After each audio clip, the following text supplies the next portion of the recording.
Welcome. Let's discuss 5 critical steps to managing an unresponsive boss or a busy boss at work. My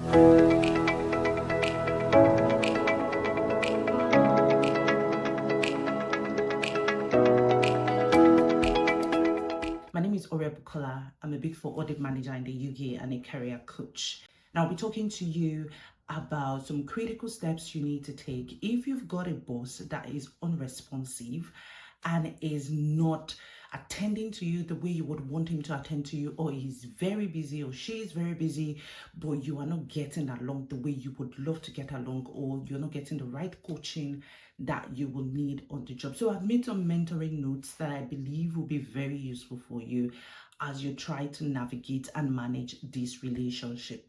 The first thing I want you to understand is that your boss has got their own perspectives and their pressures. And the reason why I need you to have some bit of empathy is because they are managing several stakeholders, you inclusive. So they are managing their top bosses and they're managing the people, the team they've got under them. And there are some visions they need to bring to life. There's some things they just need to do to be able to present themselves to be people who are on top of their work and on top of their things. And typically, you may not be priority in the moment. And I need you to understand this, that even though what you're doing for them and you supporting them is key, it may not be priority every single time. And as such, they may need to prioritize other things. And that may mean you not being priority or them not supporting you enough the way they need to support you. So what can you do to make sure that you continue to align expectations, you continue to have the support you need to do your work, and you continue to evolve that relationship and make it work for you? So what can you do? Again, like I said, the first thing you need to think about is what do they have on their plate, and you basically understanding that, because I feel like that solves half of the problem. Once you understand that it is not personal, the fact that they may not be responding as much as you want them to respond, or the fact that they feel frustrated every single time, may not necessarily be you. It may be the things that have been put on their plate and there is really nothing you or others could typically do about it. The next thing I need you to do is to try an approach called intent to approach, our intent to method of getting their attention. So for instance, you could say something like, I'm just double checking. I want to quickly check this with you. So it doesn't look like you're taking a lot of their time. You are positioning yourself to say, look, I know you're very busy, but if you could just take a minute to look at this, you wouldn't need to worry about it anymore. I just need a bit of guidance or a bit of direction. Okay. You can also say something like, in the last meeting we had, I heard you say this. So you could use that to catch their attention to say, okay, if I said it, that must be important. So, they will probably leave what they're doing to quickly attend to you when you say something like that. You could also say something like, based on what I heard you say, these are my thoughts. Do you agree with them?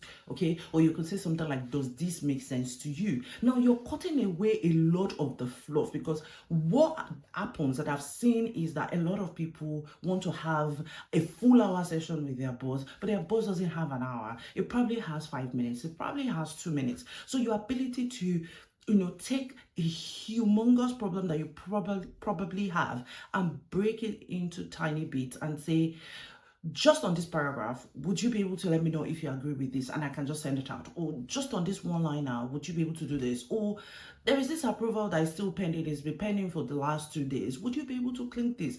And then you also support them. You can send them the link instead of them trying to look for it here and there. You can just say, you know what, this will take less than 30 seconds. You've already reviewed it before and I've updated.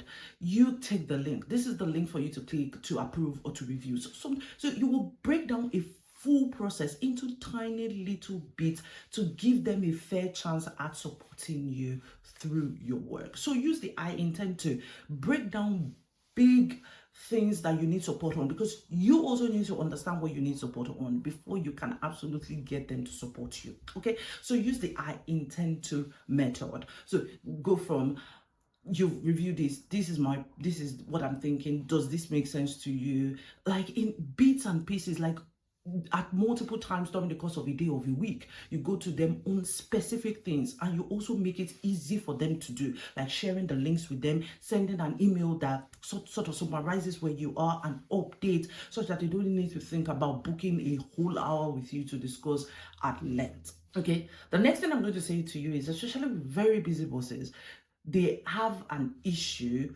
understanding and upholding boundaries. So you get to suffer from that if you have a boss like that. And the reason is because they are busy, they're overwhelmed, they may not be prioritizing their engagement with you, and as such they'll probably be thinking about you as an afterthought, or maybe at a later time in the evening when you're probably spending some time with your family. That is when they want an update on something too. That is where you come in. You need to get to a point where you can clearly communicate your boundaries and say, I just wanted to let you know that later this evening I'll be spending some time with my family and I may not be able to work, but this is the update on my work. If you have any questions for me, kindly share with me and I will walk through it. Okay, so you could just throw in something as little as that, or you could say something like, over this weekend I'll be traveling to see family and I will not be able to work during the course of this weekend. So if there's anything you would want us to achieve during the course of the week, would you let me know? You know, something like that. So you throw in those types of comments just basically to reassure them that you're there to support them, but at the same time you would want to stick with the working hours. That is you setting clear boundaries. And don't forget, boundaries that are effective are the communicated boundaries, and your boundaries need to be communicated. They need to be communicated. So you need to let them know, and it's not just one shot. You need to continue to talk about what you can and cannot do, such that they don't then come to you when they think they have a free time, but it's outside of your own working hours.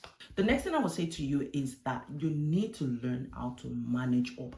Managing up is a whole bunch of skills. In my community, about a month ago, I did a whole masterclass. I think I did it in like 4 different phases of managing up, and those are like the best voice notes that I've shared with my community so far. Like, they are managing up, like the critical things you need to know and to do when you're managing your bosses. So you need to learn that. You need to have that. In my community, the Career Mastery Up, we've got that folder, and we're trying to make those content into things that are sort of available to the wider community as well. So over the course of the next couple of weeks, I may absolutely come here and share some of those tips with you as well. But if you want ongoing support for your career, or you think you're struggling with something, or you just need that ongoing support, the Career Mastery Hub is a place you need to be. The link to subscribe will be in the description box. You will get daily mini master classes, weekly strategy sessions,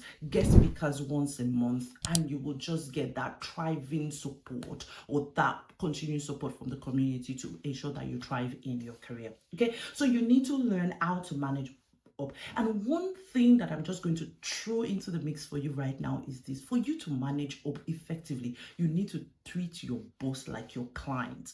If you want to manage up, that is the mindset that you need.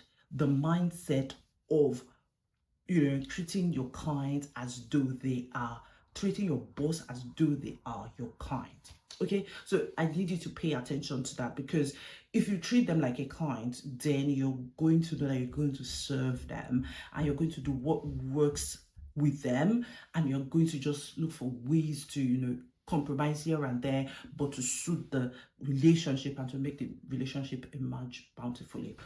The last thing I'm going to say to you is that you need to find other sources of support for your career. That is so key. And there is a source of support in your organization that you may be missing out on right now, and that is related to your peers. Look for your peers in your organization that are smart, that are good, that can support you.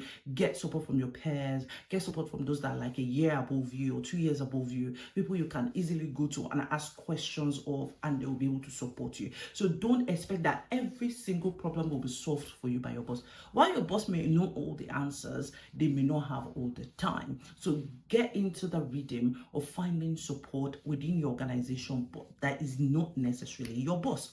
Another thing is look for communities outside of your organization, like the Career Mastery Hub, for instance, can support you on a day-to-day basis to get through some of the challenges you may be facing.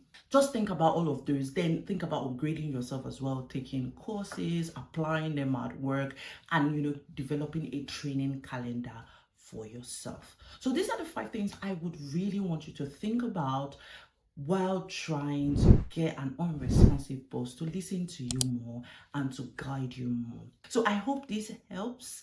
If you have any questions, please drop them in the comments, share this video, like it, and leave some other comments as well that you would love to leave for me to see. Thank you very much, and I'll see you in the next one.